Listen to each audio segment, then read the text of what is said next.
अजाब बन गया ये मेरे लिए। जो मर्जी कर लो, से जान ही नहीं छूट रही। तो हार में जाओ तुम और किंजा।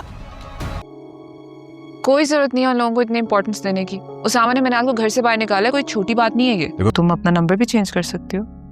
खैर मेरा सवाल तो वहीं पे है। अच्छा मामा, मुझे ये बताएं, अकीके के फंक्शन में उसामा को बुलाना? दे दो किंजा को तलाक, दो।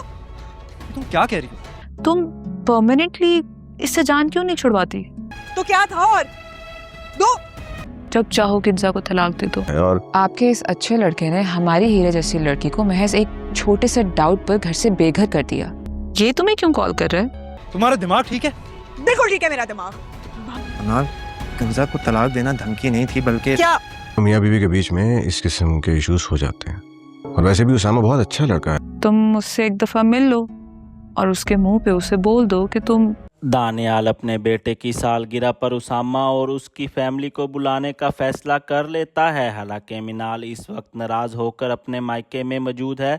ये बात सुनते ही महम भड़क उठती है। वो दानियाल को याद दिलाती है कि उसामा ने मामूली शक की बुनियाद पर मिनाल को घर से निकाल दिया था, इसीलिए ऐसे शख्स को इज्जत के साथ दावत देना बिल्कुल दुरुस्त नहीं।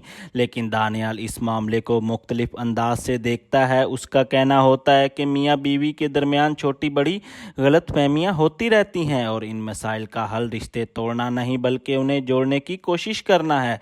इसीलिए वो उसामा को दावत देने के अपने फैसले पर कायम रहता है। दूसरी तरफ मिनाल खामोश बैठी सब कुछ सुन रही होती है। अगरचे वो उसामा के रवैये से दुखी है, लेकिन उसके दिल में उसामा के लिए मोहब्बत अब भी मौजूद है। महम ये बात अच्छी तरह जानती है, इसीलिए वो एक नई चाल चलती है। वो मिनाल को समीर से मिलने पर आमादा करती है और कहती है कि अगर समीर वाकई संजीदा है तो उसे किंजा को तलाक देने का कहो।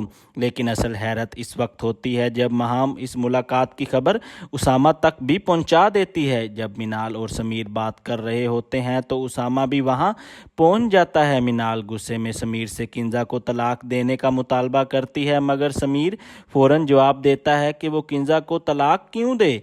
ऐसा लगता है जैसे समीर पहले ही जानता हो कि कोई उनकी बातें सुन रहा है। अब देखना ये होगा कि इस मुलाकात के बाद उसामा को हकीकत का पता चलता है या फिर गलत फहमियाँ पहले से भी ज़्यादा बढ़ जाती हैं।